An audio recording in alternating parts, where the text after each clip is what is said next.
Hi, it's Moser with a little bit of a sort of helpful hint on Holt Modern Physics Workbook 4A number 4. This is the infamous gorilla hanging on two vines problems. So we're given a gorilla with a 310 kilogram mass, and the gorilla is hanging from two vines, each of which make a 30-degree angle with the vertical. So we've drawn a free body diagram, and what we want to find is the force of tension in each vine. I'm going to label the forces in my free body first. Okay, so I've labeled the force downward on the gorilla as force of gravity, which of course is equal to mass times gravity. And I note that this angle is 30, which means this interior angle here is also 30. So I've labeled my force of tension 1 and force of tension 2. The only place to start with a problem like this is with a set of sum of forces equations.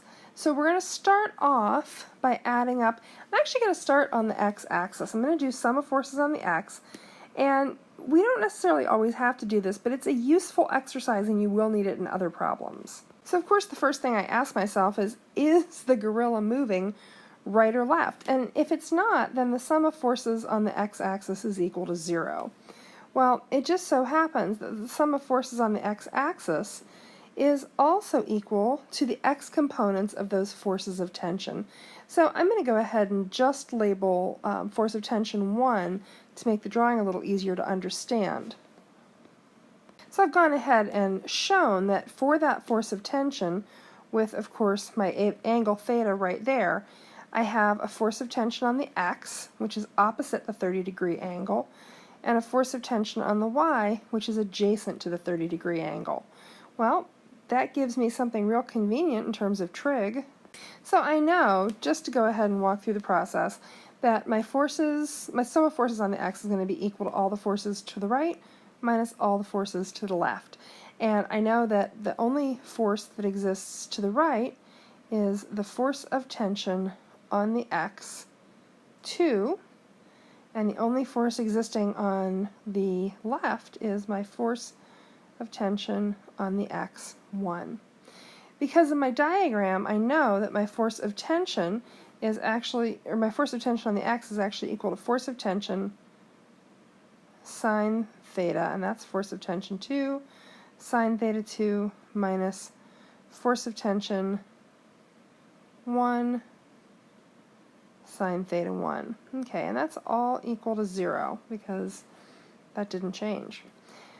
So at this point I can do a couple of things. I can move one of these across the equal sign. I'm going to do that. Now, because at the outset I was told in the problem that theta 1 actually equals theta 2, I know that the sine of theta 2 would be equal to the sine of theta 1. So I'm going to say force of tension 2 sine theta 1 equals force of tension 1 sine theta 1. And that gives me the opportunity to cancel out that sine of theta 1, which leaves me with a simple statement. This is basically just a proof that we've done, saying that the force of tension 2 is equal to the force of tension 1. Now, we don't have to do that in this problem because we don't really have to deal with the x-axis, but there will come problems where those angles are not equal and therefore the force of tension is not equal, and in that case doing something like this will get you the ratio of one force of tension to the other. This one is 2 times, Ft1 equals 2 times Ft2 or 3 or whatever. So it's good to just know how to do that. Okay, now let's get to the really juicy bit. I'm going to shrink that and move it out of the way.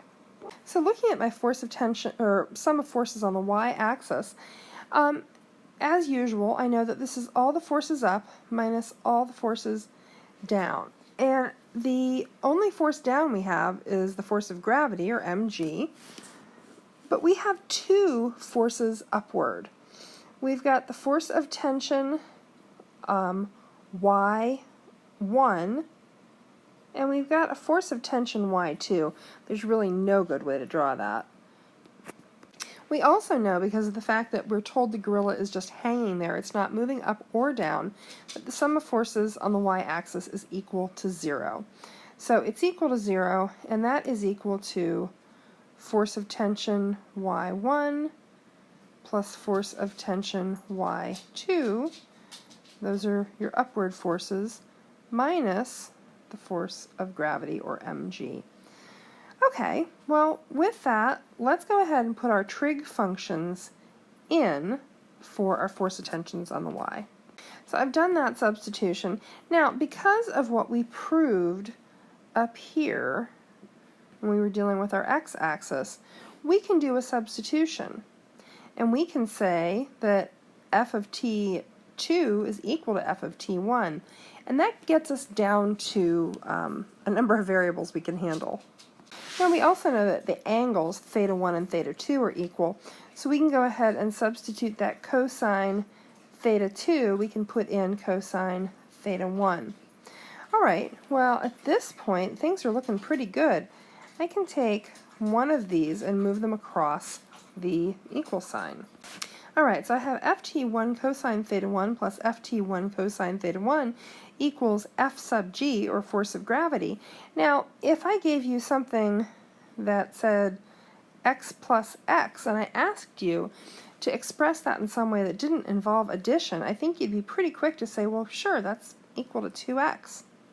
We can do the exact same thing here. So we now have 2 ft1 cosine theta 1 equals F sub g. And from this point, I think you should all be pretty darned easily able to find the force of tension in those vines. Okay, that's it.